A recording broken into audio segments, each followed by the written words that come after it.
এই, কি আরম্ভ করেছে আপনারা? মাছের হাটেও তো এরকম আওয়াজ হয়। কথা বন্ধ করেন নাই, বাড়ি চলে যান, আপনাদের গোনা হচ্ছে। কিন্তু দেখেন না কত মানুষ বসে আছে, আপনারা কথা বলেন কেন? পরে আসবেন আবার জায়গা না পেলে ঝামেলা করবেন, কথা বলবেন না। এই লাঠি নেই হাতে কারো, কি করছেন কি আপনারা এখানে দাঁড়িয়ে? কিছু হাতে নিতে পারছেন না?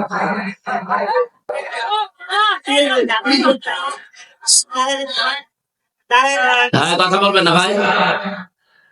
যাদের জায়গার সমস্যা, বসার সমস্যা, বাড়ি চলে যান, আপনার সময় দরকার নেই, আপনি অন্যের ডিস্টার্ব করবেন না। এরা যা কষ্ট করেছে আমি ভিডিও দেখছিলাম, আজকের মাহফিলটা সবচেয়ে বেশি পরিশ্রম হয়েছে। জায়গাটা পুরো মনে হয় কাদা ছিল, পানি ছিল। এরপরও যদি কেউ ডিস্টার্ব করেন আপনাদের তো ডবল গুনাহ হবে। এই মাইক বাজানো বন্ধ করেন তো, বাঁশি বাজাবেন না। যে যেখানে আছে হয় দাঁড়িয়ে থাক, বসে থাক, যদি ভালো লাগে শুয়ে পড়বো, কথা বলবেন না। বাংলাদেশের ঐতিহ্যবাহী সেরা একটা নাটক, লালপুর থানার অন্তর্গত দেবরপাড়া বধিরামপুর যুব সমাজের উদ্যোগে অষ্টম বাৎসরিক তাফসীরুল কোরআন মাহফিলের স্বনামধন্য সভাপতি, অত্র এলাকার সর্বজন শ্রদ্ধাভাজন ব্যক্তিত্ব বিশিষ্ট শিক্ষাবিদ জনাব AHM মমতারুল আজাদ দামাত বারাকাতুহুমুল আলিয়া, বলেন আমিন। মাহফিলের প্রধান অতিথি, সারা জীবন জ্ঞানের আলো ছড়িয়েছেন আপনাদের এলাকার সন্তান জনাব মোহাম্মদ রফিকুল ইসলাম মকুল। এখানে বিশেষ অতিথি হিসাবে উপস্থিত আছেন সার্জেন্ট মোহাম্মদ এমদাদুল হক, জনাব রফিকুল ইসলাম রফি, জনাব রফিকুল ইসলাম। এই এলাকায় রফিকুল বেশি নাকি? আলহাজ সিরাজুল ইসলাম, আমজাদ হোসেন, রাশিদুল ইসলাম, মমতাজ উদ্দিন, আজিজুর রহমান, সদর আলী, আব্দুর রাজ্জাক। রাফা'না লাকা যিকরাক। এদের সম্মান মর্যাদা শুধু দুনিয়া না, উভয় জগতে আল্লাহ যেন আরো বাড়িয়ে দেন, বলেন বলেন। পৃথিবীতে মানুষের সম্মান কিসে বাড়ে অনেকে জানে না। অনেক মানুষ মনে করে যে সম্মান মনে হয় জোর জবরদস্তি, মাস্তানি, এর ভেতরে মনে হয় আছে। হ্যাঁ, সামনাসামনি আপনাকে হয়তো ভয়ের কারণে সম্মান দিতে পারে। সম্মান এটা কিন্তু ভয় থেকে তৈরি হয় না, ভেতর থেকে তৈরি হয় মহব্বতের সাথে। আর সম্মান, মর্যাদা, ইজ্জত এটা আল্লাহ নির্ধারণ করে দিয়েছেন নিজের জন্য, রাসূলের জন্য, আর ঈমান যাদের আছে তাদের জন্য। ওয়ালিল্লাহিল ইজ্জাতু ওয়া লিরাসূলিহি ওয়া লিল মুমিনিনা ওয়ালাকিন্নাল মুনাফিকিনা লা ইয়ালামুন। আল্লাহ তাআলা বলেন, ইজ্জত, সম্মান, মর্যাদা আমার জন্য, আমার রাসূলের জন্য, আর পৃথিবীতে যাদের ঈমান আছে আর ঈমান অনুযায়ী যারা কাজ করে তাদের জন্য। আর যদিও বাস্তবতার নিরিখে আমরা দেখি অনেকে এগুলোকে দেখতে পারে না, সম্মান দিতে চায় না সামনাসামনি।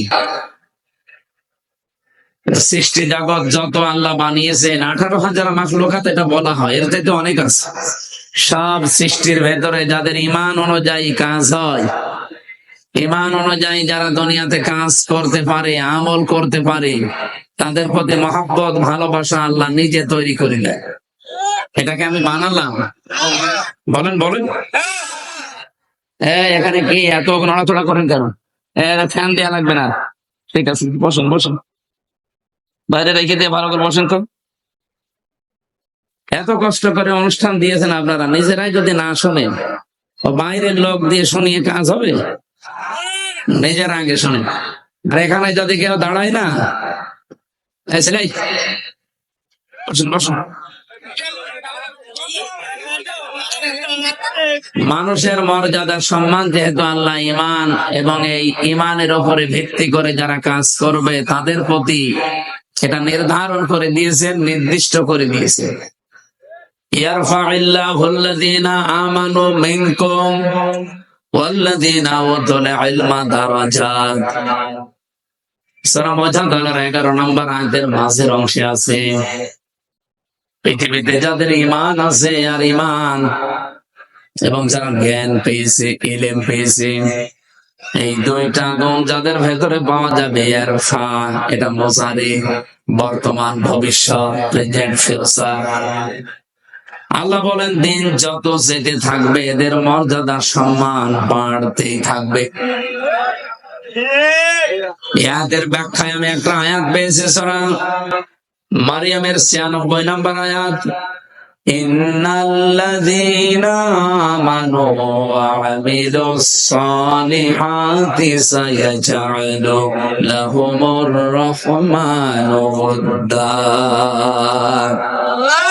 অবশ্যই যারা বিশ্বাস করে আল্লাহর প্রতি এবং এই বিশ্বাসের দাবি অনুযায়ী আমলে সালেহ করে। নাটোরবাসী, এখানে একটা শিক্ষা আছে, এদিকে তাকান। জন্মের পর থেকে আমরা এই আয়াতটা অনেকেই প্রথম অংশ শুনেছি যে ইন্নাল্লাযীনা আমানু ওয়া আমিলুস সালিহাত, শোনেননি? যারা ঈমান আনে আর আমলে সালেহ করে। আরে ভাই, এটা তো বাংলা গেল, এর আধুনিক অর্থ হবে নিশ্চয় যারা ঈমান আনে আর ঈমানের দাবি অনুযায়ী যারা যোগ্যতা অর্জন করে। সালেহ মানে শুধু নেক কাজ না, সালেহ মানে যোগ্যতা অর্জন করা। যে যে বিষয়ে উঠতে চায় তাকে ওই বিষয়ের শিক্ষা, প্রশিক্ষণ এবং বাস্তবতায় তারা জ্ঞান তৈরি করে তাকে যোগ্য হওয়া লাগবে। যদি এই দুটি গুণ কেউ অর্জন করতে পারে, সায়াজআলু, সিন্ধি আল্লাহ গ্যারান্টি দিয়েছেন অতি শীঘ্রই সায়াজআলু লাহুমুর রাহমানু উদ্দা। দুনিয়াতে যত সৃষ্টি আল্লাহ বানিয়েছেন সব সৃষ্টির ভেতরে ওই লোকটার প্রতি একটা মহব্বত, ভালোবাসা আলাদা ভাবে আল্লাহ তৈরি করে দেবে। এই জন্য যে বিভাগে আমরা আছি ওই বিভাগে আপনার ঈমান যদি খাঁটি হয়, ভেজাল না থাকে, লোক দেখানো না হয়, আর যদি আপনার যোগ্যতা থাকে, শিক্ষা প্রশিক্ষণ নিয়ে বাস্তবে আপনি টিকে থাকতে পারেন, এই লোকটাকে হয়তো আদর্শিক কারণে, রাজনৈতিক কারণে, দুনিয়ার কোন স্বার্থের কারণে আপনি দেখতে পারেন না উপরে উপরে, ভেতর থেকে যদি মানুষ হয়ে থাকে অবশ্যই একটা কিছু বের হয়ে আসবে যে না, লোকটা আসলেই ভালো ছিল। এটা যে বাস্তব। আজকে ব্যারিস্টার আব্দুর রাজ্জাক মারা যাওয়ার পরে আপনি আর টের পাচ্ছেন বেশি, তার ঈমান ছিল। এর পরবর্তীতে যে সালেহ শব্দের ব্যাখ্যা যেটা বলছিলাম, যোগ্যতা, যোগ্য হওয়া, উনি যে বিভাগে কাজ করতেন ওই বিভাগে এই বাংলাদেশে যদি 5 জন থাকে তার ভেতরে উনি একজন। কি কথা বলেন এখানে? আমার মনে হয় 5 জন বললেও ভুল হবে। যদি একজন থাকে সে একজনই উনি। কারণ 5 জনের ভেতরে আমি বহু মানুষকে চিনি যাদের ব্যক্তিগত জীবন, পারিবারিক জীবন, সামাজিক জীবন, রাজনৈতিক জীবন, অর্থনৈতিক জীবন, আন্তর্জাতিক জীবন হলো ভালো না, তারা কলুষিত করে ফেলেছে। এই জন্য এই মানুষগুলো মারা গেলে সৃষ্টি জগৎ কেউ কাঁদে না। ফামা বাকাত আলাইহিমুস সামাউ ওয়াল আরদু ওয়া মা কানু মুনজারিন। সূরা দোকানের 29 নম্বর আয়াতে আল্লাহ বলেন, এমন মানুষ দুনিয়া থেকে বিদায় নিয়ে চলে যায়, ওর জন্য আকাশেও কেউ কাঁদে না, জমিনেও কেউ কাঁদে না, ইন্না লিল্লাহি পড়ে না। আপনি মিলান তো এই জায়গায় ঈমান আছে কিন্তু ঈমানের দাবি অনুযায়ী কাজ নেই। এরকম মানুষ যদি আজকে মারা যায়, আমি গ্যারান্টি দিয়ে বলতে পারি ডক্টর কামাল হোসেন মরে যাক আজকে, ওনার ঈমান আছে কিনা আমি ওটা বলবো না, আমি বিশ্বাস করলাম ঈমান আছে, কিন্তু ঈমানের দাবি অনুযায়ী বাস্তব প্র্যাকটিক্যাল লাইফ এটা ঠিক করতে পারে নাই। আমি নিচে নামতে পারলাম না, আমি ইঙ্গিত দিয়েছি, আপনি বলছেন শুধুমাত্র ঈমান আনলেই হবে না, ঈমানের দাবি অনুযায়ী আপনাকে কাজ করা লাগবে। আর ব্যারিস্টার আব্দুর রাজ্জাক এটা করেছে। দুইটা লোকে যদি আজকেই মারা যেত, আমার মনে হয় সৃষ্টি জগতের ভেতরে হাহাকার পড়ে যেত ব্যারিস্টার আব্দুর রাজ্জাকের জন্য, আর ডক্টর কামাল হোসেনের জন্য কেউ ইন্না লিল্লাহ পড়তো কিনা আমার বিশ্বাস হয় না। ভাই আমি আমার নিজেরটা বলছি, আমার ভেতর থেকেই তো আসতো না, আপনার আসবে কি করে? কারণ এটা তো আর ভেতর থেকে আসার জন্য যেটা তৈরি হবে সেটা তৈরি করে দেবে কে? এই জন্য আল্লাহ আয়াতের মাঝে সিন দিয়েছেন। যারা আরবি গ্রামার বোঝে যে জিজ্ঞাসা করেন, সিন, সালফা, বদ, লাম, এরকম 13টা শব্দ আছে। কোন সেন্টেন্সের আগে যদি আসে, কোন ফেলের আগে যদি এই শব্দটা ব্যবহার হয়, বাংলা অর্থ দাঁড়ায় অতি শীঘ্রই, খুব তাড়াতাড়ি, অবশ্যই, হবেই হবে। এই সিন শব্দের প্রায় 33টা অর্থ পেয়েছি আমি। আল্লাহ গ্যারান্টি দিয়ে জানিয়েছেন অতি শীঘ্রই, অবশ্যই, খুব তাড়াতাড়ি। আমার সৃষ্টি জগতের ভেতরে তার প্রতি একটা ভালোবাসা, মহব্বত আমি আল্লাহ নিজে পয়দা করে দেব। ব্যারিস্টার আব্দুর রাজ্জাককে হয়তো আদর্শিক কারণে আমরা অনেকেই সামনাসামনি দেখতে পারি না, কিন্তু আজ উনি ইন্তেকালের পরে অনেকেই কিন্তু বলছে না লোকটা ভালো ছিল। কি কথা বলেন এখানে?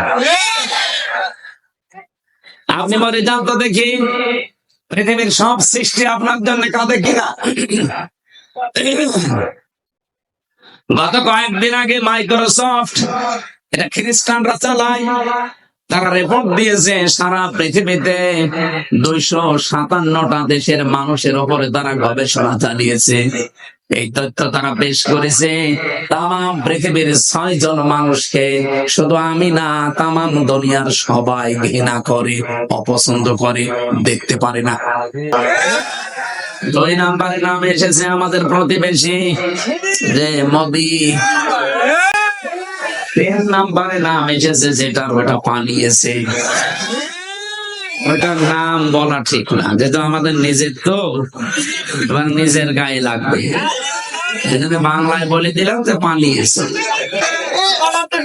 এই যে কয়েকজন মানুষের নাম বলছি, এদের কর্মজীবন আপনি প্র্যাকটিক্যাল লাইফ একটু খোঁজ করে দেখেন তো।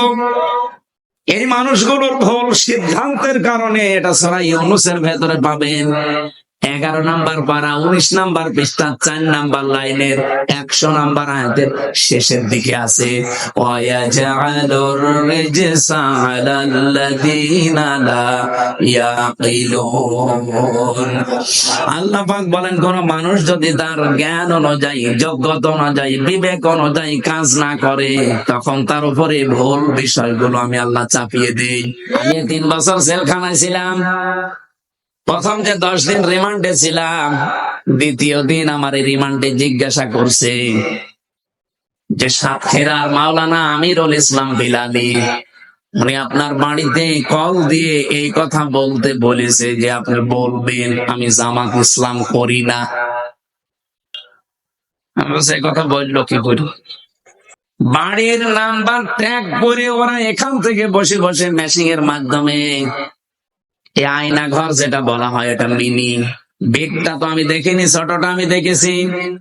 এখানে বসে ওই মেশিং ফিট করি, এই মামলার সাথে রিলেটেড যারা যারা আছে, মানে ওদের সন্দেহ হয় যার যার উপরে, তাদের নাম্বার গুলো সব এখানে ট্যাগ করা আছে। পৃথিবীর যেখান থেকে নাম্বারে কল দেন না কেন, ওরা কি বলছেন সব শুনতে পাচ্ছে। চিন্তা করলাম একটু দেখি, বানিয়ে বলি যে না, এ কথা বলার কথা না। পরবর্তীতে দেখি আমাকে এসব রেকর্ড শোনাচ্ছে। এই দেখেন কণ্ঠকার।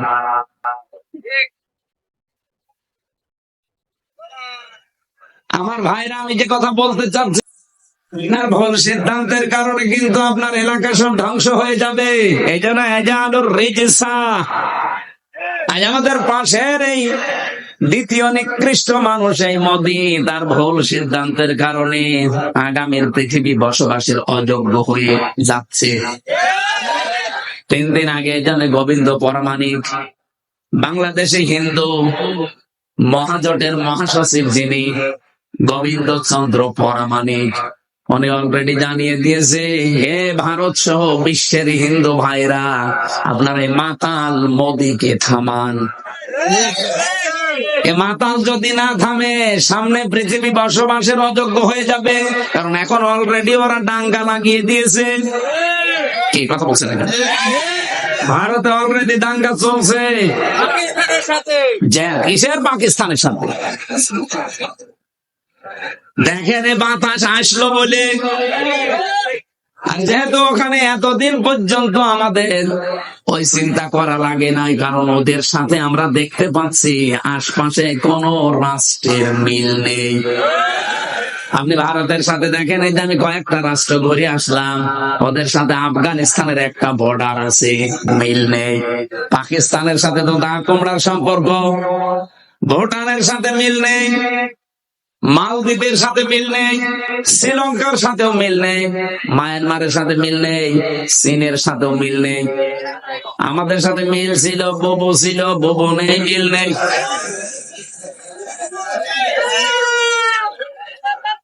ও বোবো, আবার চলে আসেন।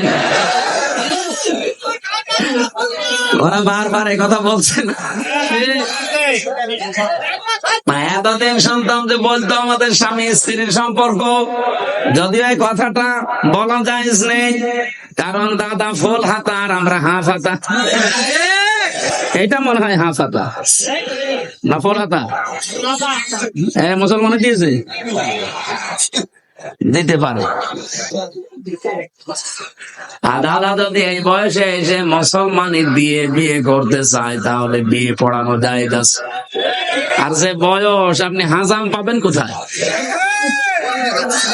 এই বয়সে হাজাম পাওয়া যাবে, বুড়ো হাজাম লাগবে না?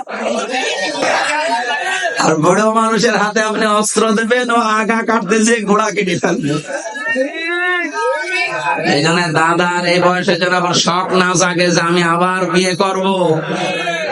যদিও এতদিন এরা ছড়িয়েছিল যে আমাদের স্বামী স্ত্রীর সম্পর্ক, এটা দাহা মিথ্যা কথা। এই কথা বলে না কেন? দাদা যা করেছে জীবনে, ওই হেদায়েত পাওয়া সম্ভব না।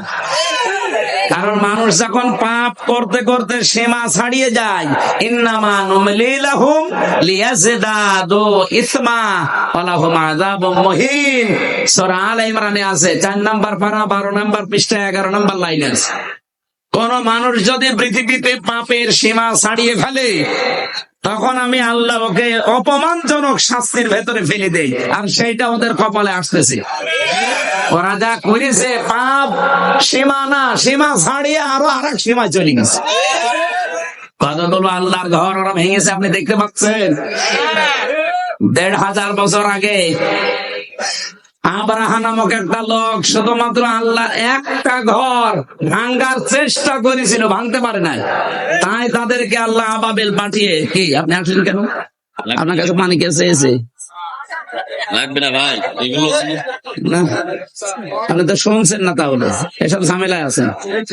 না না, কিচ্ছু করা লাগবে না। কিছু লাগলে আমি আপনাকে বলবো, ভালো করে শুনেন কি বলতে চাই। 1500 বছর আগে ওরা একটা ঘর শুধু আল্লাহর বাইতুল্লাহ কাবা শরীফ ভাঙার চেষ্টা করেছিল, ভাঙতে পারে নাই। 1.5 কিলোমিটার আগ থেকে ওদেরকে কাঁচে মাকুল বানিয়ে দিয়েছে আল্লাহ। কি কথা বলেন কেন? আর এখন একটা দুইটা না, কতগুলো ঘর তারা ভেঙে দিল ধোয়া ধোয়া তুলে। কি ধোয়া? ধোয়া ধোয়া। ওরা এখন ধোয়া তুলেছে যে এই জায়গায় নাকি মন্দির ছিল, এই জন্য ভেঙে এখন আবার মন্দির বানাবো। পৃথিবীর মানুষ মাটির নিচে তেল পায়, গ্যাস পায়, সোনা পায়, রূপা পায়, আর ওই শয়তানরা শুধু মাটির নিচে মন্দির পায়। ওরে যদি মানে উলঙ্গ করে পিটাতে পারতাম।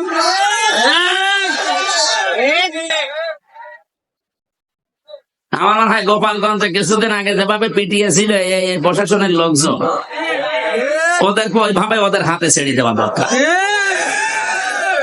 সন্তান ওই সময় গোপালগঞ্জ থেকে কেউ যদি ঢাকায় যায়, বসে গেলে 300 টাকা, দাঁড়িয়ে গেলে 1000 টাকা।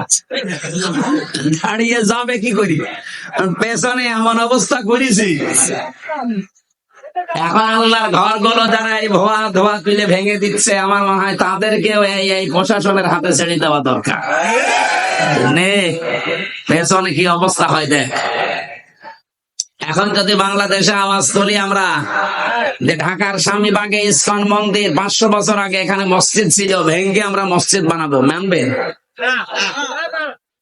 আপনি মুসলমান তাই বলছেন না, আর হিন্দুরা মানবে? এই জন্যই গোবিন্দ পরমাণু জানিয়েছে, পৃথিবীর হিন্দুরা আপনারা একটু সচেতন হন। এই মাতাল লোকটাকে যদি না থামান, এর এই ভুল সিদ্ধান্তের কারণে এমন কিছু নাজিল হবে যেটা টাকাল দেওয়া সম্ভব হবে না। এখানে আমাদের দেশে এরকম কিছু হাওয়া আমরা পাচ্ছি। আপনি কি খেয়াল করেছেন কিছু? নারী কমিশন যে 318 পৃষ্ঠার যে রিপোর্ট দিয়েছে, আমি পুরাটা পড়েছি। এই 4 দিন মিলে পুরাটা শেষ করে আমি 13টা ভুল পেয়েছি, বাকি সবই ভুল। এই 13টা 100 ভাগের 100 ভাগ ভুল। ওরা প্রথমে যেটা জানাতে চায় যে স্বামী যদি স্ত্রীর সাথে মিলন করতে চায়, স্ত্রী যদি রাজি না হয়, স্বামী যদি জোর করে এই কাজ করে, তাহলে স্ত্রী তার পরের দিন যদি মামলা দেয়, তাহলে ধর্ষণ মামলা হবে, প্রমাণ হলে স্বামীর ফাঁসি। আমি আপনার কথা মেনে নিলাম। স্বামী জোর করে আপনাকে সংসার করতে চায়, আপনি রাজি না, আপনি ধর্ষণ মামলা দিলেন। আমার প্রশ্ন হচ্ছে, ফাঁসি দেওয়ার জন্য সাক্ষী লাগবে না? কথা বলছেন এখানে? এখন ওই জায়গায় কেউ কি ছিল যারা সাক্ষী দেওয়ার মতো? অথবা ওখানে সিসি ক্যামেরা দিয়ে রাখা লাগবে, অথবা এই ইউটিউবারদের পাঠিয়ে দেওয়া লাগবে, দেখ আপনি এদেরকে পাঠালে হবে।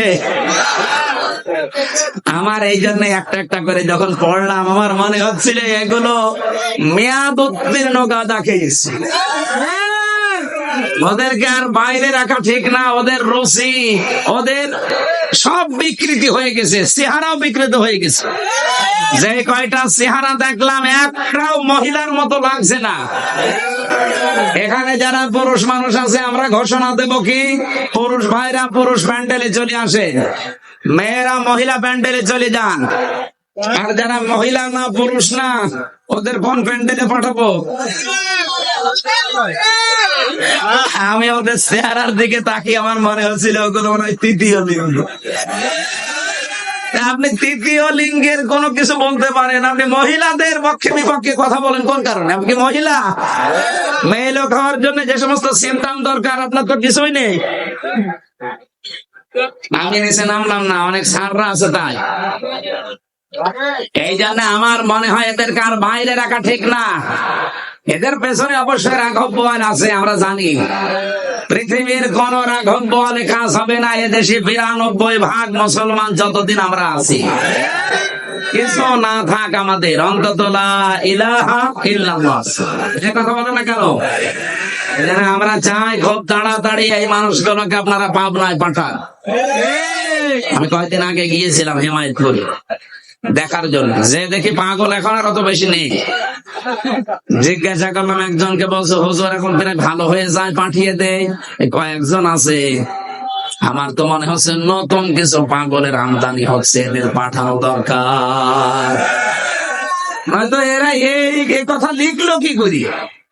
আপনি কিভাবে কি সাক্ষী জোগাড় করবেন আপনি নিজেই বলেন। এটা পাগলের মাথায় তো এই চিন্তা আসা ঠিক না। দ্বিতীয় নম্বরে তারা লিখেছে, দেহ আমার, সিদ্ধান্ত আমার। এটা কোরআনে কারিমের পুরা বিরোধী।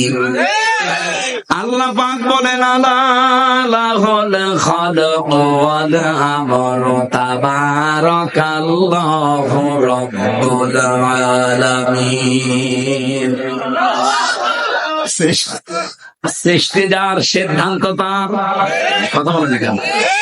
আপনি কোন সাহসে বললেন যে দেহ আমার, সিদ্ধান্ত আমার?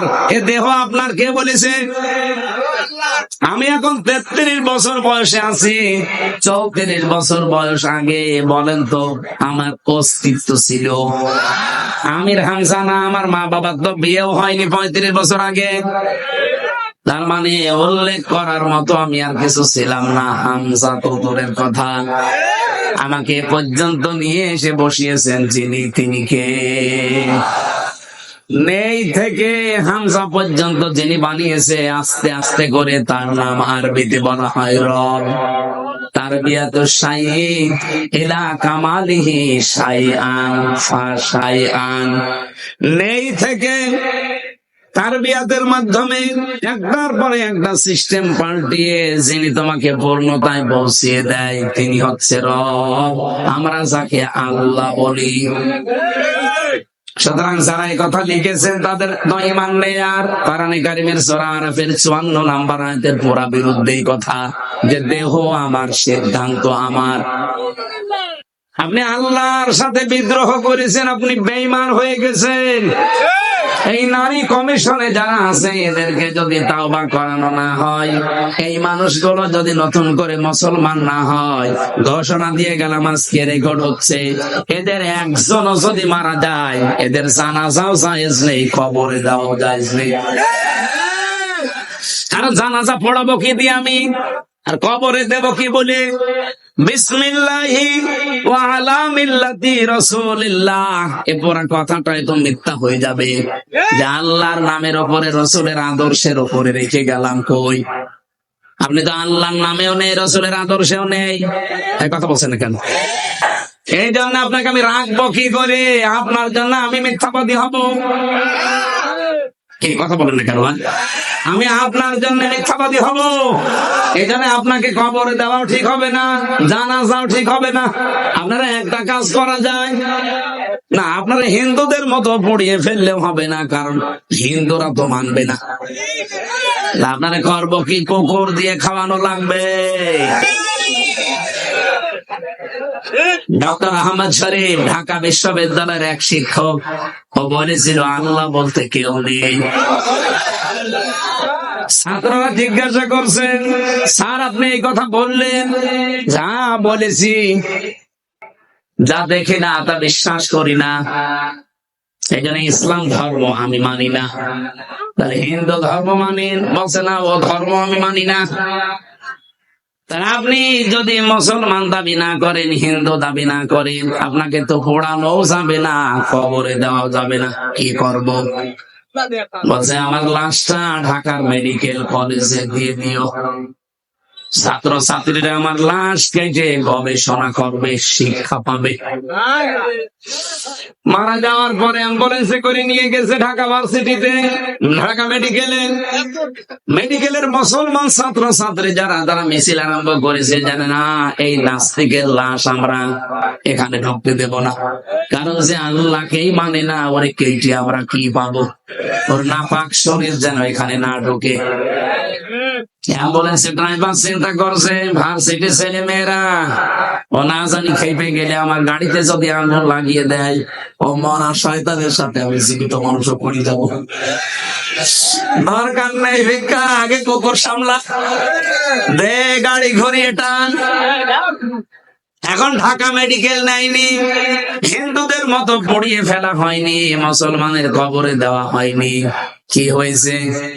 জীবনের শেষ ইতিহাস আমি পড়ে দেখেছি, হয়তো ওকে ডাস্টবিনে ফেলে দেওয়া হয়েছে, কুকুরে গালি খেয়েছে। আহ্বান জানাচ্ছে, যদি কপালে হেদায়েতের মতো কিছু থাকে আপনি ফিরে আসবেন, আর যদি একেবারে আবু জেহেলের মতো হয়ে যান, এ দোয়ায়ও কাজ হবে না। আমরা বলছিলাম কি, একটা একটা করে আল্লাহর আইন করো, যারা পাল্টিয়ে আপনাদের নিজেদের জীবনেও ক্ষমতা নেই, আপনার পেছনে কারা রাঘব বয়াল আছে। ডক্টর মোহাম্মদ ইউনূসকে আহ্বান জানাবো, এগুলো ধরেন, না হলে এই ভুল সিদ্ধান্তের কারণে ইসরায়েলের মতো, আমেরিকার মতো যদি দাবানল একবার চলে ওঠে বাংলাদেশে, শুধুমাত্র বন জঙ্গলের দাবানল না, মুসলমানদের দাবানল সামাল দেওয়া যাবে না।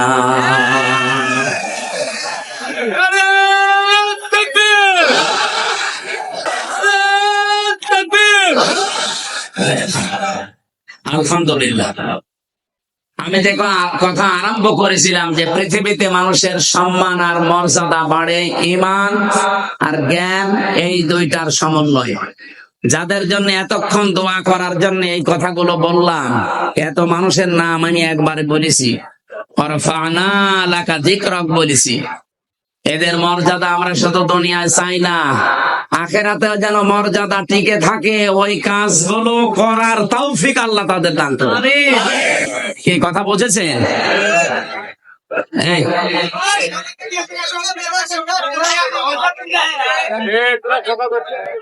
এই আপনারা এখানে আসেন, আসেন আসেন। দরুদ আর সালাম পাঠ করছে আমাদের নবী, মানবতার মহান শিক্ষক মুহাম্মদুর রাসূলুল্লাহ সাল্লাল্লাহু আলাইহি ওয়াসাল্লামের প্রতি, যার মিশন আর ভিশন ছিল এই পৃথিবীতে তিনটা। আমরা যেহেতু নবীর উম্মত দাবি করছে, এখানে আমার মনে হয় অন্য ধর্মের লোক নেই, আছে? যদি থাকেন তো একজন, আপনাদেরকে ওয়েলকাম জানাচ্ছি। আমরা যেহেতু সবাই এখানে দাবি করছি আমরা নবীর উম্মত, নবীর যা কাজ ছিল আমাদের মিশন আর ভিশন ওইটা হওয়া দরকার। বিশ্ব নবীর এই পৃথিবীতে প্রথম মিশন ছিল তাওহীদ প্রতিষ্ঠা করা। আমার মনে হয় বাংলাদেশকে আল্লাহ যে জায়গায় এখন এনে দিয়েছে, এই জায়গাতে তাওহীদ প্রতিষ্ঠার একটা সুযোগ আল্লাহ তৈরি অলরেডি করে দিয়েছে। এখন এটা করার জন্য সিস্টেম গুলো কি কি, ১৫০০ বছর আগে আল্লাহ সিস্টেমটা জানিয়েছেন সূরা আলে ইমরান ৩ নম্বর পারা ১৭ নম্বর পৃষ্ঠার ২ নম্বর লাইনের ৬৪ নম্বর আয়াতে আছে। এটা আমার রেকর্ড হচ্ছে বলে বললাম। সারা পৃথিবীতে এখন বিশেষ করে বাংলাদেশে যারা আমরা আছি, এখানে আল্লাহ ৩টা পদ্ধতি জানিয়েছেন। এই ৩টা পদ্ধতি সামনে আমাদের এখনই অ্যাপ্লাই করা দরকার। বলিয়া হালালে কিতাবে তাআলাউ ইলা কালিমাতিন সাওয়াইন বাইনানা ওয়া বাইনাকুম আল্লা না'বুদা ইল্লাল্লাহ ওয়া লা নুশরিকা বিহি শাইআ ইলা আখিরি। এদিকে তাকান। আল্লাহ পাক বলেন, নবী আপনি ডাক দেন যারা কিতাব আলা দাবি করে, হে আহলে কিতাবরা এদিকে আসো। আমি বাইরের দেশগুলোতে যখন ঘুরি, আহলে কিতাব যারা দাবি করে ওদেরকে আমি জিজ্ঞাসা করেছি। এদিকে তাকান। কয়েকদিন আগে মালয়েশিয়া, সিঙ্গাপুর, থাইল্যান্ড এই দেশগুলো ঘুরছিলাম। ট্রেনে যখন যাবার সময়, বাসে যাওয়ার সময় সিট পড়ে পাশে, যার নাম জিজ্ঞাসা করলে চেহারা দেখে মনে হয় যে মুসলমান, যে নাম জিজ্ঞাসা করে দেখি খ্রিস্টানের নাম বলছে। বললাম আপনার নবীর নাম কি? What is your prophet? তখন বলে যে যিশু। যিশু মানে ঈসা আলাইহিস সালাম। খ্রিস্টান তো ঈসা বলে। ইহুদির সাথে যদি দেখা হয় জিজ্ঞাসা করি আপনার নাম, ওর নাম শুনলে আমি বুঝি যেটা ইহুদির নাম। আপনার নবীর নাম কি? বলে জোসেফ। জোসেফ মানে মুসা আলাইহিস সালাম। ওরা ইব্রাহিম নবীকে আব্রাহাম বলে ডাকে, ওরা দাউদ নবীকে ডেভিড বলে ডাকে। ওদের নিজেদের নবীর নামও তারা পাল্টিয়ে ফেলেছে। যেহেতু আহলে কিতাব দাবি করলো, এই পৃথিবীতে এখন কিতাবওয়ালা আহলে কিতাব নেই। ইহুদি আজ যারা দাবি করছে ওরা মুসা নবীর আদর্শের উপরে নেই। আজ খ্রিস্টান ২৫০ কোটি, ওরা দাবি করছে ওদের নবীর নাম যিশু, অথচ হযরত ঈসা নবীর আদর্শের উপরে ওরা নেই। হযরত ঈসার জীবনী পড়ে দেখেন, পুরাণ জীবনী আমি পড়ে দেখেছি। হযরত ঈসা পৃথিবীতে জাগতিক সম্পদ বলতে কিচ্ছু ছিল না। একটা জিনিস ছিল, শুধু পানি খাওয়ার একটা গ্লাস। মানে নদীর ধার দিয়ে একবার যাচ্ছিলেন, হঠাৎ দেখলেন একটা লোক পানি পান করছে নদী থেকে, এই আজলা দিয়ে দয়া হাতের ভেতরে পানি নিয়ে পানি পান করছে। অনেকক্ষণ দাঁড়িয়ে দাঁড়িয়ে দেখলেন, ডাক দিয়ে বলে রব্বুল আলামিন, আমি তো মনে করছিলাম যে আমার মতো গরিব মানুষ এ পৃথিবীতে আর নেই, এখন দেখি এই লোকটা আমার চাইতেও গরিব। আমার তো পানি খাওয়ার অন্তত একটা মগ আছে, একটা গ্লাস আছে, জগ আছে, আর ওর তো কিছু নেই। এটা তিনি নদীর ভেতরে ছড়িয়ে মেরে বললেন, পৃথিবীর কোন জাগতিক সম্পদ আমার দরকার নেই। আর আপনি তাকান আজ খ্রিস্টানদের দিকে, তাদের যে বিলাসবহুল জীবন, তারা যদি ঈসা নবীর উম্মত দাবি করে, হযরত ঈসা যেভাবে চলেছিলেন সেইভাবে তাদের চলা দরকার ছিল। কথা বলেন না কেন? আমার যে হাদিস পড়েছিলাম, এই হাদিসের শেষের দিকে হযরত ঈসার জীবনের কিছু কথাগুলো আছে। আমি যাব সামনের দিকে ইনশাআল্লাহ। আমি যে কথা এখন বলতে চাই, বাংলাদেশের মানুষ আমরা ৯২% যেহেতু মুসলমান, অন্য ধর্মের মানুষগুলোকে আমরা বাদ দিলাম, ওই 8% বাদ, 92% আমরা। আসেন আমরা নবীর এই তাওহীদ প্রতিষ্ঠার মিশনটা হাতে নেই, সুযোগ একটা এসেছে। আসেন একবারে আমরা সবাই এক জায়গায় এই 3টা কথাকে মেনে নেওয়ার চেষ্টা করি। 1 নম্বরে আল্লাহ না'বুদা ইল্লাল্লাহ, আজকে থেকে আমরা আল্লাহ বাদে আর কারো ইবাদত করব না। বাংলাদেশ জামাত ইসলামীর শ্রদ্ধাভাজন আমিরে জামাত সেদিন কিন্তু এই যে কনসেলায় তিনি গিয়েছিলেন ময়মনসিংহ। উনি ময়মনসিংহে অনেকগুলো আলেমের হাত এভাবে উঁচা করেছে, আপনারা ভিডিও দেখেছেন। এভাবে ডাক দিয়ে বললেন, আমাদের আল্লাহ এক, আমাদের রাসূল এক, আমাদের কোরআন এক, আমরা আর পার্থক্য থাকতে চাই না, আমরা সবাই এক। আপনি তাওহীদ প্রতিষ্ঠার জন্য এইভাবেই চালিয়ে যেতে হবে কাজ, কিন্তু পদ্ধতি আল্লাহ কোরআনে দিয়েছেন 3টা। আমরা যেহেতু সবাই যারা হাত তুলছে এখানে আল্লাহ ছাড়া কারো ইবাদত করতে আমরা রাজি আছি, 1 নম্বরে আমরা ঠিক আছে। কি কথা বলবেন এখানে? কিছু মানুষ হয়তো ভুল ক্রমে অন্যের ইবাদত করে। কি এই এলাকায় আসে কিনা আমি জানি না, রাজশাহী বিভাগে এটা কম আছে। রাজশাহী, খুলনা, বরিশাল এগুলোতেও শয়তানরা আসে না, ওরা সব আস্তানা গেড়েছে সিলেট আর চট্টগ্রাম আর ময়মনসিংহ বিভাগে। কারণ ওই সমস্ত বিভাগগুলোতে শিরকও বেশি, বেদাতও বেশি, এবার ইবাদতও বেশি। এই যে আমার গিয়াসউদ্দিন তাহেরি ভাই চলে এসেছে, তাই উনি যে ইবাদত করে, জিকির একটা ইবাদত না? উনি জিকির করে কি আল্লাহর নামে? কিছুক্ষণ যদি আল্লাহর নামে করে, ও বলবে দেখেন আলী বাবা, শাহ আলী বাবা, কেল্লা বাবা, ফতে বাবা, এমনকি আগলা বাবা, পাগলা বাবাও জিকির হচ্ছে। আমার প্রশ্ন হচ্ছে, আল্লাহর পরিবর্তে যে নামগুলো বললেন এগুলো জিকির করা জায়েজ না হারাম? কোথায় আছে? কোরআনে আছে বলছে, কোরআনে আছে, কিন্তু কোথায় আছে এখন যদি বলি ওর পেটে বউ মানলেও বলতে পারবে না।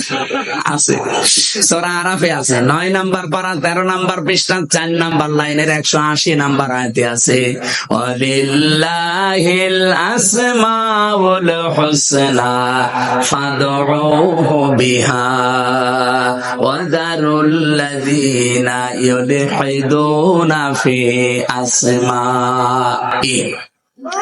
আল্লাহ পাক বলেন, আমার অনেক সুন্দর সুন্দর নাম আছে। এই যে আল্লাহর নাম আমরা অনেকে এখানে জানি, স্যারকে যদি জিজ্ঞাসা করি কয়টা বলেন তো, আল্লাহর নাম কয়টা? 99টা জানবে। এটা কায়দায় পড়েছিল ছোটবেলায়, আমরাও পড়েছি। তাফসিরে ফি জিলালিল কোরআনে আল্লাহর নাম পেয়েছি 5000। যদিও আমরা সবগুলো এখন অনেকে জানি না।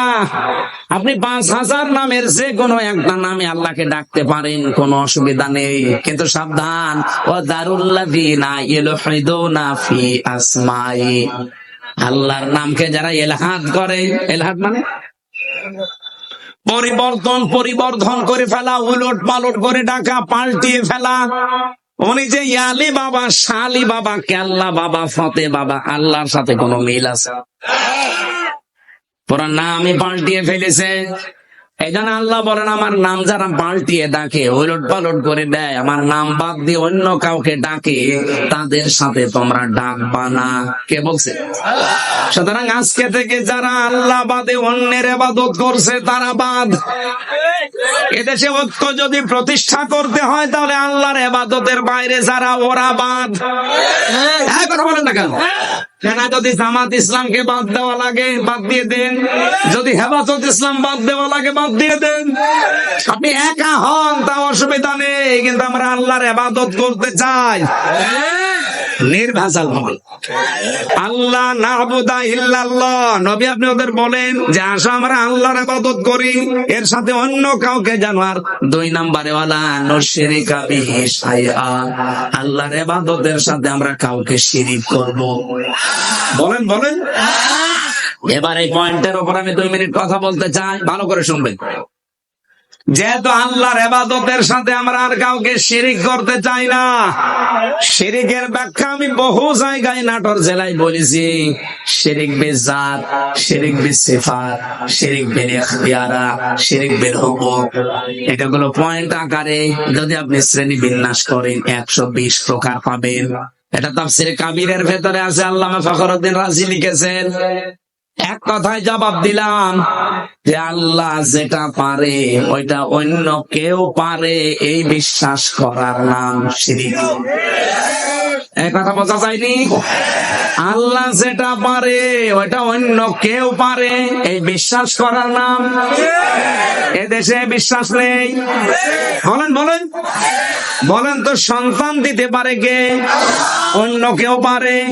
যারা অন্য কাউকে বিশ্বাস করেন আপনি কিন্তু শিরিক করছেন, আর শিরিক করলে আপনি মুশরিক।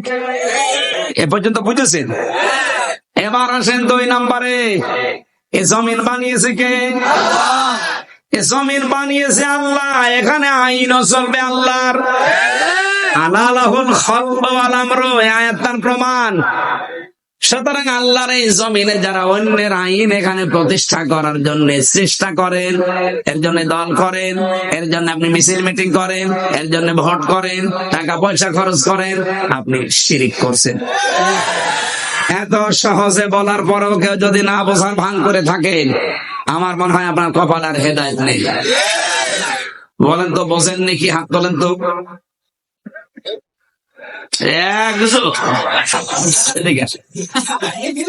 কানের নিচে এমন জোরে 2টা দেব না, আপনি সব বুঝতে পারবেন। এখনো বোঝেনি। বোঝেননি মানে? আপনি নিজে বললেন যে আমাকে ছেলে মেয়ে কেউ দিতে পারে না। কে পারে? অন্য কেউ যদি পারে, বিশ্বাস করলে আপনি শিরিক করলেন। শিরিক করলে আপনি মুশরিক। মুশরিকের জন্য জান্নাত হারাম, জাহান্নাম ওয়াজিব। আর ফতোয়া লাগবে? ফতোয়া লাগলে সূরা মায়েদা 6 নম্বর পারা 19 নম্বর পৃষ্ঠার 12 নম্বর লাইনে আছে, ইন্নাহু মা ইউশরিক বিল্লাহ ফাকাদ হারামাল্লাহু আলাইহিল জান্নাহ ওয়া মাওয়াহুন নার। এটা যেমন খুব সহজে বুঝে ফেললেন যে ছেলে মেয়ে আল্লাহ ছাড়া কেউ পারে না। যে জমিন আল্লাহ বানিয়েছে, এখানে অন্যের আইন যদি কেউ কায়েম করার চেষ্টা করে, সে আল্লাহর সাথে শিরিক করছে না? এটা বোঝেন না মানে? আপনি বুঝেছেন ঠিকই, কিন্তু টাকা পেয়েছেন। ওরে মোনাজাতের পরে একটু আলাদা বসাবেন তো, 2 চাটি দিয়ে তারপর বাড়ি যাচ্ছে। বলে বোঝে না। তাহলে আল্লাহর সাথে যারা শরীক করবে না, এই সিদ্ধান্তে যারা আসবে, তারা আমাদের সাথে আছে। কথা বলেন না কেন? এর সাথে যদি হেফাজত আসতে চায়, জামাত আসতে চায়, চরমনায় আসতে চায়, আটরশি আসতে চায়, অসুবিধা নেই। কিন্তু আল্লাহর সাথে শিরিক করে আপনি জামাত ইসলাম করবেন, এরকম জামাত আমি মানি না। আল্লাহর সাথে শিরিক করে আপনি চরমনার মুরিদ হবেন, এরকম চরমনা আমি মানি না। ওই যে পিসকে হুজুর কে বলেছিল, প্রধানমন্ত্রী ছাতার কসুর আমি মানি না, এই জন্যই ওরে জেলে রেখে দিয়েছি। আমারও রিমান্ডে ওরে নিয়ে 10 দিন প্রশ্ন করেছে পিসকে হুজুর, আর বলে আমি হাসিনা মানি না। জিনিসই ওর সাহস আছে। ওরে ধরতে রাত 12:30টার পরে পুরা উলঙ্গ করে ওর হাতের উপরে সিগারেট দিয়ে একটা অর্ধ উলঙ্গ মেয়ে লোক এখানে কাঁধের উপরে হাত, ও তো হাত পোষে না, তারপরও হাত দিয়ে ছবি তুলে বসে ছেড়ে দেবে। ওই দিন এমন কন্দন করেছিল। আমার সাথে ছিল তো, এক রুমে ছিলাম আমরা। আমার বলছে, হামজা ভাই আমি এমনি ছোট মানুষ, আমার জিনিসপত্র সব ছোট ছোট। হ্যাঁ, ছোট কতটুকু আমার এই পর্যন্ত। বলেন আমার যদি মাথা পর্যন্ত হয় তো ওর কি আছে। তারপরে ওরে একটা বাচ্চা হয়েছে, আলহামদুলিল্লাহ। আমার বলছে না, 12:30টার পরে আমার ওই হাতির ছিলে 2 দিকে রাস্তা ব্লক করে আমার এইভাবে অত্যাচার করছিল। এমন কান্না কাঁদলাম ওই দিন। একে সাইকে ডেকে বললাম যে ভাই আপনারা এটা করছেন, এটা কি ওই হারুন আঙ্কেল, ওই যে হাউ আঙ্কেল স্যার কি জানে?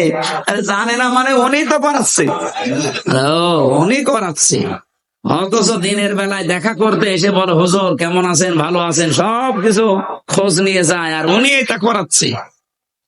আমারে যেভাবে উলঙ্গ করেছে আল্লাহ যেন ওনারও উলঙ্গ করে। ঠিক ছোট হুজুরের তো হয়তো ছোট জিনিস দেখা যায়নি, কিন্তু হারু আঙ্কেলের 3 ইঞ্চি হয়তো, ওইটা হয়তো 4-5 জন এসআই দেখেছিল, আর এরটা সারা দুনিয়া দেখেছে। হয়তো মহিলারা পর্যন্ত জিকির করে 3 ইঞ্চি 3 ইঞ্চি। আলেমদের বরদোয়া লেগে গেছে। কোথায় আছে সে আল্লাহর ওলি? হাও আঙ্কেল, আপনাদের এই নাটোরের বাগাতিপাড়া, লালপুরে 17, 18, 19, 20 এই সমস্ত বছরগুলোতে বহুবার এসেছি, কিন্তু কোরআনের কথা আমারে বলতে দেয়নি এই বকুল সাহেব আর আজাদ সাহেব। এই আজাদ সে দুইটা এখন পালিয়েছে। আমার আগে যিনি কথা বলছিলেন কে আমি জানি না, উনি ওই যে আল্লাহর ক্ষমতার উপরে অহংকার যারা করে তাদের পরিণতি কি এই বিষয়ে টাচ দিচ্ছিলেন, আমি হালকা শুনছিলাম। এখানে আমরা যেন অহংকার সামনে না করি ভাই। সূরা নমলের 52 নম্বর আয়াতটা পড়লে আমার কাছে এই বাংলাদেশের সাথে একেবারে খাপের খাপ মিলে যায়। আল্লাহ পাক বলেন, ফাতিলকা বুয়ুতুহুম খাওফিয়াতাম বিমা যালামু, এই সেই ঘরগুলো, আল্লাহ যেন এভাবে আঙ্গুল দিয়ে দেখাচ্ছে, এই সেই আজাদের ঘর, এই সেই বকুলের ঘর, এই সেই হানিফের ঘর, এই সেই ডিলুর ঘর। এখন যদি বলেন হানিফ, ডিলু, আজাদ, বকুলের নাম কোথায় আছে, এদিকে আসেন আপনাকে দেখাচ্ছি। আমি দেখাতে পারবো, দরকার আমি তাফসীর লিখবো এখন, কারণ এখানে বাইতুন নেই, বয়ুত বহু বছর। আল্লাহ বয়ুত বহু বছর দিয়ে জানিয়েছে যে এরকম মানুষ আজকে না, যদি এটা লোক নবীর জামানায় নাযিল হওয়া, এটা কিয়ামত পর্যন্ত এই চরিত্রের মানুষ থাকবে। আল্লাহ এই পর্যন্ত বলেননি, কিন্তু এরপরে আরো শব্দ আছে। আল্লাহ পাক বলেন, খাবিয়াতান বিমা যালামু, এগুলো জনশূন্য হয়ে পড়ে আছে, এগুলো উজাড় গৃহ হয়ে গেছে, এগুলো মানব শূন্য হয়ে গেছে, পরিত্যক্ত হয়ে পড়ে আছে। কেউ এখানে আর যেতে চায় না, যেতে যদি চায়ও ঘৃণার সাথে যায়। আপনি কুষ্টিয়ার হানিফ সাহেবের বাড়ি যান, আপনি যে দেখেন বাড়ি আর বাড়ি নেই, পায়খানার প্যান পর্যন্ত মানুষ খুলি নিয়ে চলে গেছে। যদিও হালকা পাতলা 2-1টা ইট ছিল, এই ফেব্রুয়ারির 5 তারিখে আযাবুল বুলডোজার নাজিল হয়ে ছাতা সব শেষ। সারা দেশে আযাবুল বুলডোজার নাজিল হয়েছিল না? আল্লাহ বলেন, এই জালেমদের বাড়ি ঘরগুলো একটু দেখেন না কেন, এই সেই ঘরগুলো খাবিয়াতান, আজ ওজাড় গৃহ হয়ে গেছে, পরিত্যক্ত করে দিয়েছি আমি বিমা যালামু, এদের জুলুমের কারণে। আল্লাহ পর্যন্ত কিন্তু শেষ করে দিতে পারতেন, কিন্তু এর পরের শব্দটা আমাদের জন্য। আল্লাহ পাক বলেন, ইন্না ফি যালিকা লাআয়াতাল লিকাওমিন ইয়ালামুন। এখানে প্রথমে ইন্না আছে আর মাঝে আছে লামে তাকিদ। আল্লাহ 2বার গ্যারান্টি দিয়ে জানিয়েছেন, অবশ্যই অবশ্যই এর ভেতরে জ্ঞানী যারা, তাদের জন্য শিক্ষা আছে। কি শিক্ষা? ফাকতিয়া দাবিরুল কওমিল্লাযিনা যালামু, সূরা আনআম 7 নম্বর পারা 12 নম্বর পৃষ্ঠার 4 নম্বর লাইনের 45 নম্বর আয়াতের প্রথম অংশে আছে। এটা তাফসীরে ফি জিলালিল কোরআনে সাইয়্যিদ কুতুব এভাবে লিখেছেন। আল্লাহ পাক বলেন, জালেমদের শিকড় কাটা হয়ে গেছে। কেটেছে কে? আল্লাহ মানে ওই যে আলেমকে জিজ্ঞাসা করে, তো কতিয়া, এটা মজুলের ফাইল জানা নেই, এর কর্তাকে কেউ জানে না। আপনি যদি এখন বলেন যে বকুলের বাড়ি ভাঙলো কে, কেউ জানে না। হ্যাঁ, আপনি হানিফের বাড়ি ভাঙলো কে, কেউ জানে না। এনোর বাড়ি ভেঙেছে কে, কেউ জানে না। আসলেও তো কেউ জানে না। ফাকতিয়া, এজন্য আল্লাহ কতিয়া দিয়েছেন যে জালেমদের শিকড় কাটা হয়ে গেছে।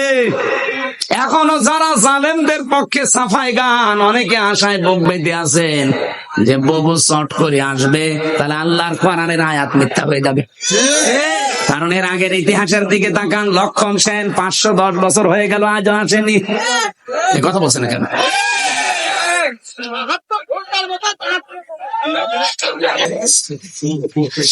আমি যতগুলো দেখলাম ইতিহাস, একটাও ফিরে আসেনি আশরাফ ঘানি, বাশার আল আসাদ। এই কথা বলছে না কেন? এই জন্য আশায় যারা বুক বেঁধেছেন ওগুড়ে বালি, ওটা বাদ দেন। ওটা বিশ্বাস করে বসে থাকলে কোরআনের আয়াত পাল্টিয়ে যাবে। আল্লাহ বলেন জালেমদের শিকড় কাটা হয়ে গেছে, এমনি জোড়া দেবেন কি করি? কেটেছে কে তাই তো কেউ জানে না। আর একজন বলছে আল্লাহ, এই আপনি আন্দাজ বললেন কেন? আল্লাহ কাটেনি, কে কেটেছে কেউ জানে না। আপনি চিন্তা করতে পারেন এটা কি কোন ইউনিয়ন? এটা লালপুর। এই লালপুর ইউনিয়ন পরিষদের দারওয়ান থেকে সংসদ পর্যন্ত থরে থরে জালেমদের সব সাজানো ছিল। আমি রিমান্ডে 10 প্রকার মানুষ পেয়েছিলাম। 10 প্রকারই ওদের মামলার আয়, ওদের যে মামলার প্রসিকিউটর সে ওদের, বিচারপতি যে বিচার করবে রায় দেবে সে ওদের, যে জজ রিমান্ড ডাকবে সে ওদের, যারা রিমান্ডে প্রশ্ন করবে তারা ওদের, যে ঘরের ভেতরে নিয়ে টর্চার করবে সেইটা ওদের, যে রায় দেবে সে ওদের। আমার পক্ষে কে আছে? আরে ভাই আল্লাহ তো আছে, একজন আছে, উকিল। একটা উকিল দাঁড়ায় তো ওর কথা শুনলেও চলে, না শুনলে। এই ছিল দেশের বিচার ব্যবস্থা। আর মানুষকে শোনায় তো আমরা ন্যায় বিচার কায়েম করছি। বাংলাদেশে যদি এই হয় নাই বিচার, তা আমি কোন কারণে 3 বছর জেলে ছিলাম আমার জবাব দেন। আমারে আপনারা মামলা দিয়েছিলেন যে আমি নাকি আনসারুল্লাহ বাংলা টিমের প্রধান। কি ও ছাতা ও জীবনে জানি না। আনসারুল্লাহ বাংলা টিম কি ও ছাতা জানি না, অথচ আমার প্রধান বানিয়েছে। জেলের ভেতরে যাওয়ার পরে একজনের সাথে দেখা হয়েছে, ও 17 বছর জেলে আছে।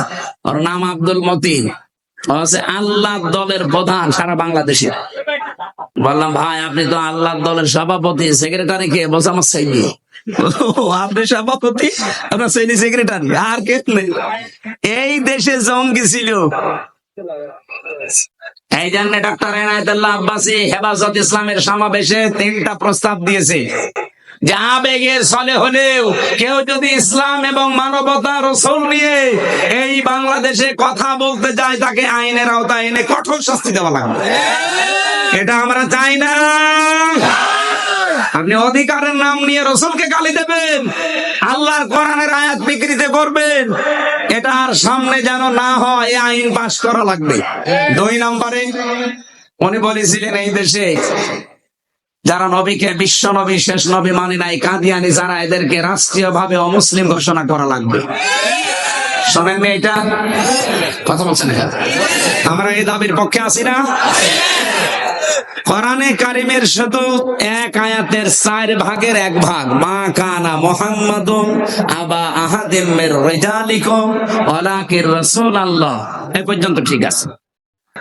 ওয়া খাতামান নাবিয়্যিন, নবীদের শেষ নবী, এইটা কাদিয়ানীরা মানে না। ওরা বলে যে মা কানা মুহাম্মদ ঠিক আছে, আলা আহাদিম মির রিজালিকুম এটা ঠিক আছে, ওয়ালাকিন রাসূলুল্লাহ এটাও ঠিক আছে।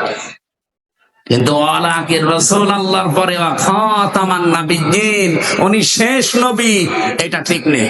শেষ নবী হচ্ছে গোলাম আহমদ কাদিয়ানী। এতটুকু অস্বীকার করার কারণে কাদিয়ানীরা কি বলেন বলেন?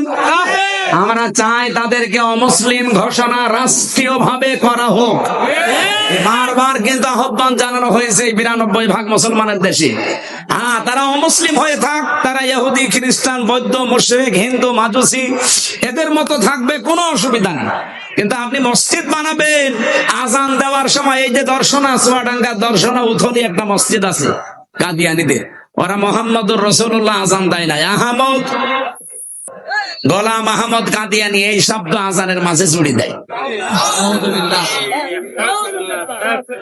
এজন্য বারবার আমরা কিন্তু বিভিন্ন কায়দায় আহ্বান জানিয়েছি। আপনারা যদি গন্ডারের চামড়া নিয়ে থাকেন, গন্ডারকে নাকি কাতো কত দিলে 3 দিন পরে টের পায় যে আমার কাতো কত দিয়েছে। তো এদের অবস্থা যদি এই হয়, জুলাই আগস্ট কিন্তু শেষ হয়ে যায়নি, আবার 1-1.5 মাস পরে আরম্ভ হবে।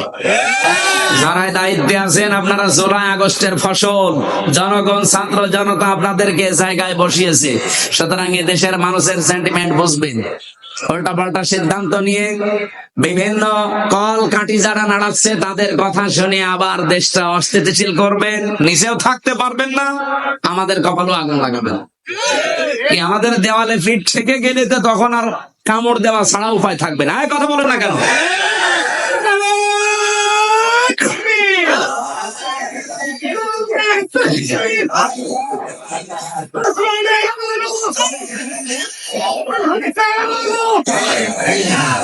ঠিক আছে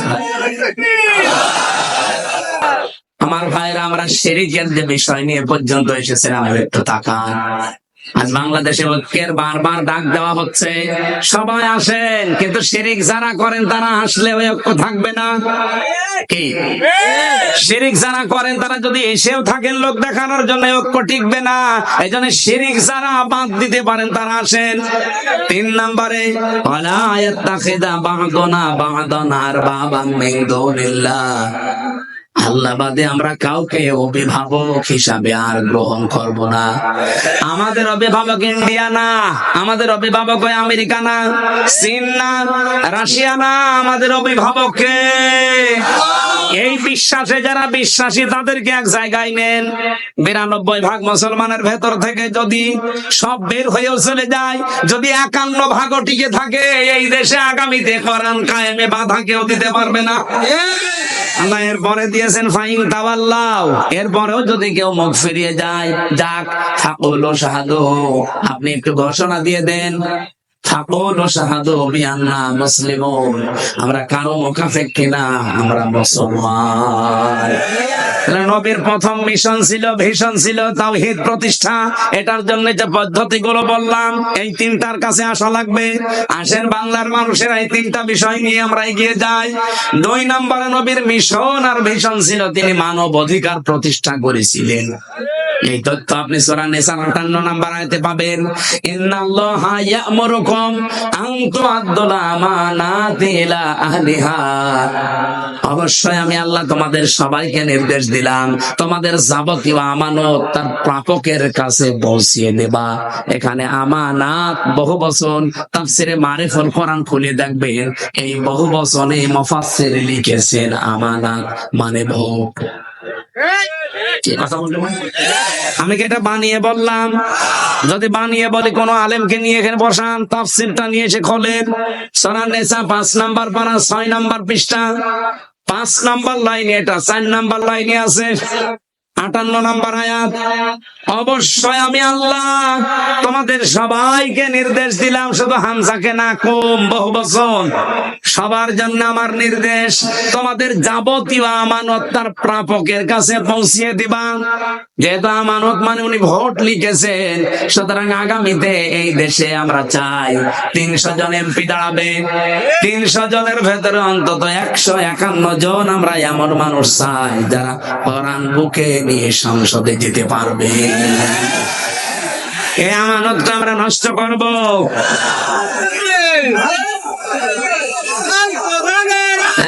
আমার কথা বলতে হবে।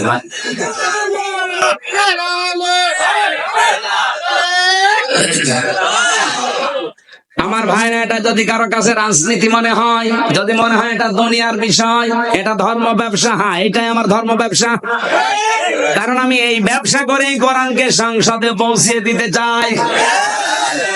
আগামীতে আবুল কালাম আজাদ ভাইয়ের মতো যদি বাংলার 300 এমপির 151 জন কোরআন বুকে নিয়ে যেতে পারে, ওয়াইদা হাকামতুম বাইনান নাস আন তাহকুমু বিল আদলি, যখন তোমরা বিচার করবা মানুষের মাঝে, ন্যায় বিচার করবা, তো ওখানে যদি আপনি কোরআন নিয়ে যেতে না পারেন, ন্যায় বিচার করবেন কি দিয়ে? এই 54 বছরে ন্যায় বিচার দেখতে পাইনি, শুধু এইটা নেই তাই। একটু সুযোগ করে দেন না কেন? 54 বছর তো বিভিন্ন জিনিস দেখলেনি, একবার একটু পাগলামি করে হোক আর যেভাবে একটু দেখেন না কেন? আপনি একবার যদি দেখতে পারেন যে এটা বিচার ব্যবস্থায় চলছে, আমি আল্লাহর কসম দিয়ে গ্যারান্টি দিতে পারি জীবনেও বিনা কারণে জেল খাটা লাগবে না। এই জন্য মানবাধিকার প্রতিষ্ঠা করা এটা রাসূলের মিশন ছিল, ভিশন ছিল। আমাদের জীবনেরও মিশন আর ভিশন এটা হওয়া লাগবে।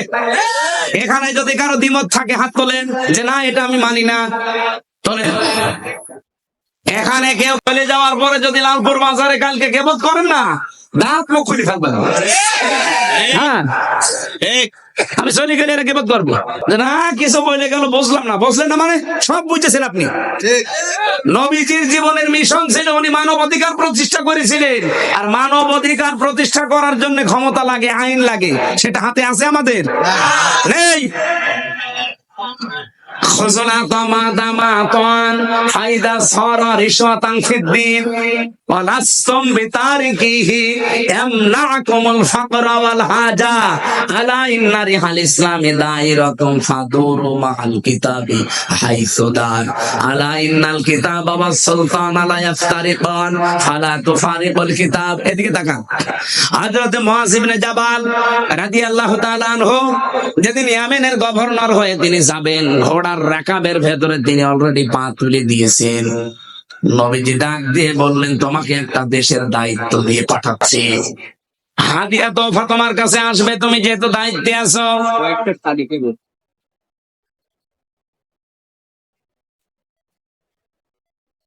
আমার আলোচনায় কোনো প্রশ্ন থাকলে বলেন তো আগে বলেন। আমি তো নিজের বাবার একটা কথাও বলি না, যা বলেছি এর পেছনে দলিল দিয়েছি। এখন আপনার যদি রাগ হয়, মন খারাপ হয়, তাহলে আল্লাহকে আপনি কিছু বলেন যে না আপনার এই কথা বলা ঠিক হয়নি, আপনি অন্য কোনো আয়াত নাযিল করেন। আর আমার সামনে এটা আসলে আমি কি গোপন করতে পারবো? আর আমি গোপন করলে আমার ওয়াজ শোনায় তো যাইছে। এখানে সঠিকটা বলার চেষ্টা করছে, আপনি মেনে নিলে ভালো, না নিলে আমারও দোষ না, আল্লাহরও দোষ না। দোষ কার? আমাদের কপাল।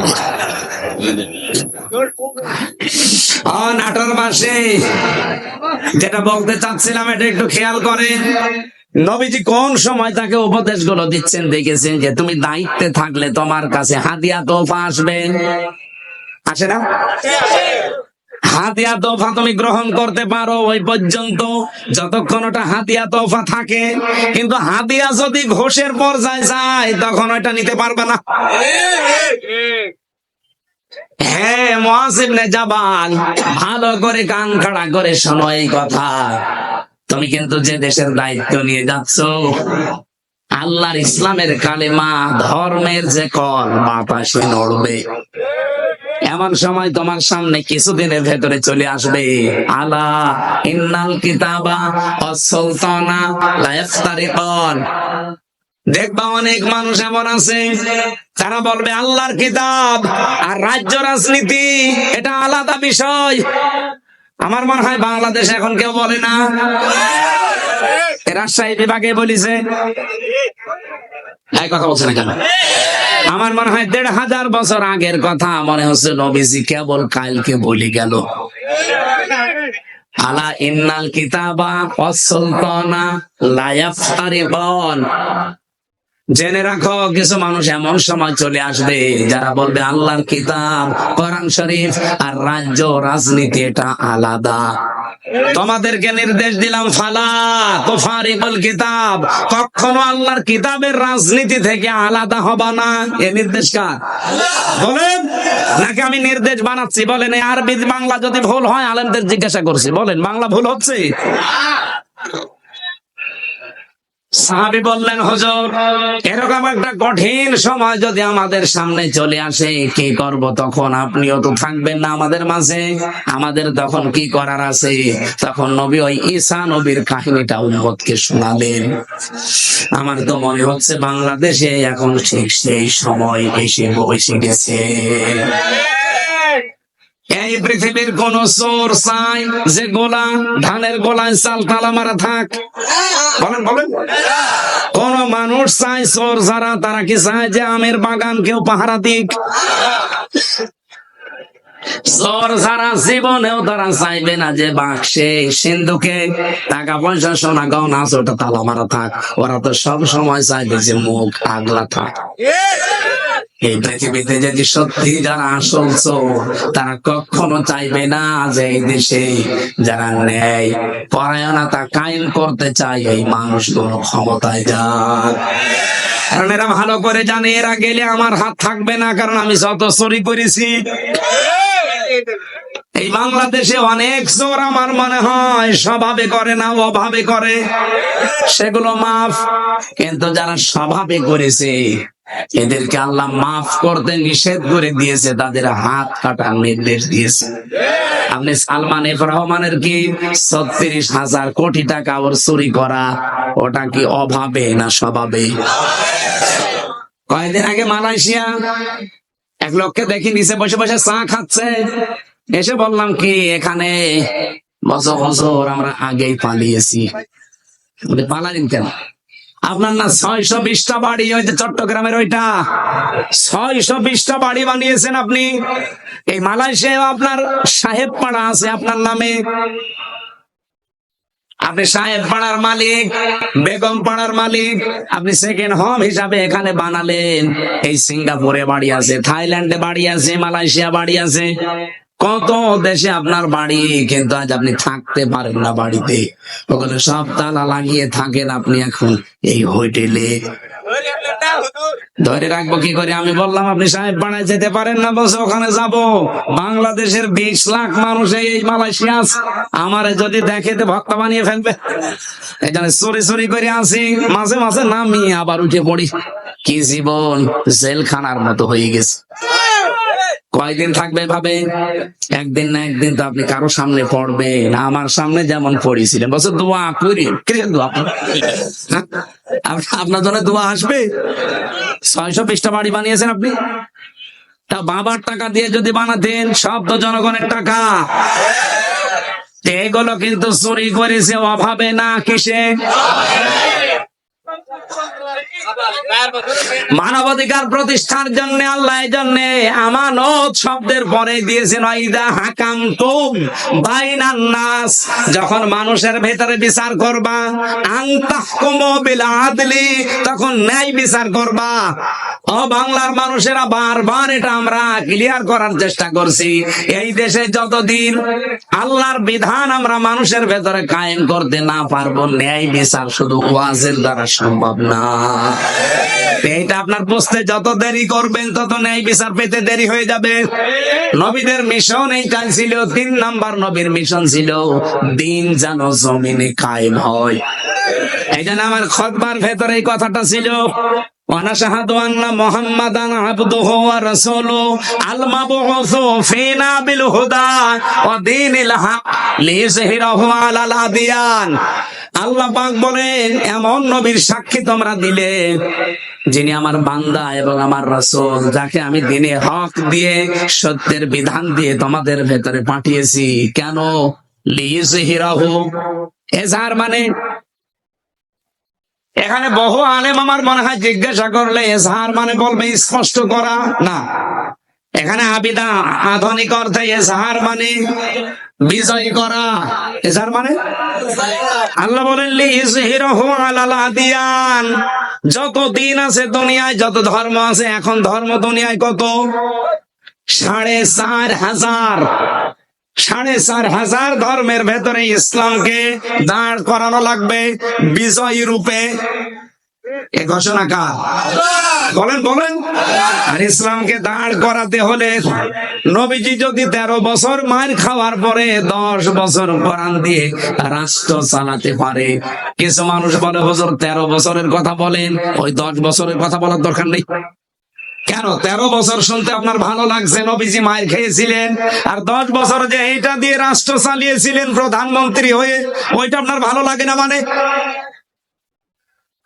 সিরাত ইবনে হিশামে দেখবেন নবীর জীবনীকে ৪ ভাগে ভাগ করা হয়েছিল। মক্কার জীবনটা প্রথমে ৩ বছর, এরপরে ৫ বছর, এরপরে ২ বছর, এরপরে ৫ বছর, না এরপরে ৩ বছর, সব মিলে কত? ১৩ বছর। প্রথমে ৩, এরপরে ৫, এরপরে ২, এরপরে ৩, এই ৪টা ভাগে নবীর পড়া মক্কার জীবনকে ভাগ করা আছে। আমি বাংলাদেশের সাথে অলরেডি এটা মিলিয়ে দেখেছি, আমরা এখন এই ৪ নাম্বারটায় আছি। এই কথা বলেন না কেন? নবীজি 3 বছর জেলে ছিলেন, তার অনেক আত্মীয় স্বজন সাহাবায়ে কেরাম হারিয়েছিলেন। আমরা এই 15 বছরে বহু কিছু হারিয়েছি। 3 বছর না 13 বছর আল্লামা সাইদের জেল খাটা হয়ে গেছে। সুতরাং 13 বছর পরে নবীকে যদি আল্লাহ 10 বছরের বিশাল একটা সাম্রাজ্য দিতে পারে, আমাদের সামনেও 15 বছর যেহেতু পার করে ফেলেছি, সামনের 10 বছর আসবে কোরআনের হাতে ইনশাআল্লাহ। কথা বলেন। সূরা শুরার 13 নম্বর আয়াতের মাঝের অংশে আমি পড়েছিলাম আন আকিমুদ্দিন। অথচ আয়াতটা নাযিল হয় মক্কায়। এমন কঠিন পরিস্থিতি যেখানে পা রাখা পর্যন্ত সম্ভব না, সেখানে আল্লাহ বলছেন আমার দিন কায়েম করো। এখানে বাংলাদেশে যেহেতু 4টা অবস্থা আমরা পার করে ফেলেছি, এই মুহূর্তে আহ্বান জানাচ্ছি নবীর এই 3 নাম্বার মিশন আর ভিশন। ও বাংলার মুসলমানেরা, এখন সব ফরজের বড় ফরজ আল্লাহর এই জমিনে আল্লাহর দিন কায়েম করা। এখানে কেউ মত পার্থক্য ফতোয়াবাজি করবেন না। সুতরাং দিন কায়েমের কথা বললে যারা ফতোয়াবাজি করে, মত পার্থক্য তৈরি করে, যে না ওর আকীদা খারাপ, ওর টুপি বড়, ওর টুপি পাঁচকলি, এরকম কথা যারাই তুলবে মনে করবেন ওটা রাসূলের শত্রু, ওটা মানবতার শত্রু, ওটা তাওহীদের শত্রু। এই কথা বলেন না কেন? এতটুকু আল্লাহ শেষ করেননি, কাবুরা আলাল মুশরিকিনা মা তাদউহুম ইলাই। হে নবী, আপনি যদি দিন কায়েমের জন্য মানুষকে ডাকেন, সবচাইতে বেশি খারাপ লাগবে, অপছন্দ করবে এই কথাটা মুশরিকরা। আমি তো দিন কায়েমের জন্য আহ্বান জানাই, আপনার খারাপ লাগে কেন? আপনার মন খারাপ হয় কেন? আপনার কাছে রাজনীতি মনে হয় কেন? আপনি কি মুশরিক? বলেন। হাসানি আপনাকে আল্লাহ পছন্দ করেনি। এজন্য আয়াতের শেষের অংশ এটা, আল্লাহু ইয়াজতাবি ইলাইহি মাইয়াশা। দিন কায়েমের কর্মী, দিন কায়েমের কর্মী হিসাবে আল্লাহ সবাইকে পছন্দ করে না। আল্লাহ যাকে ছাঁটাই করে দেয় সে বাদ, আল্লাহ যাকে বাছাই করে, নির্বাচিত করে, পছন্দ করে, নির্ধারিত করে, এ জিতেবা শব্দ আছে। আল্লাহ যাকে পছন্দ করে তার দিনের কায়েমের জন্য কর্মী হিসাবে, তাকে আল্লাহ পাকে দিন কায়েমের জন্য নির্বাচিত করে নেয়। ওয়াহদি কাকে করে? মাইয়াশা।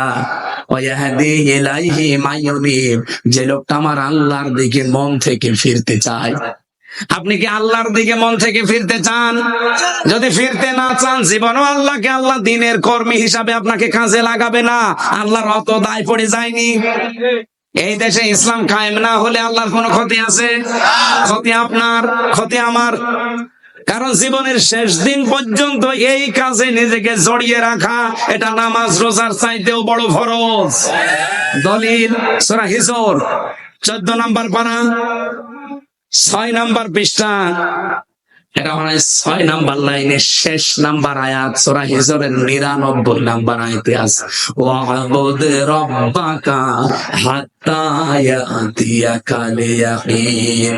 ওই দিন পর্যন্ত ইবাদত করো যতদিন তোমার কাছে ইয়াকিন না আসে, মরণ না আসে। এইজন্য সব ফরজের বড় ফরজ। নবীজির জীবনের শেষ মিশন আর মিশন দিন কায়েম।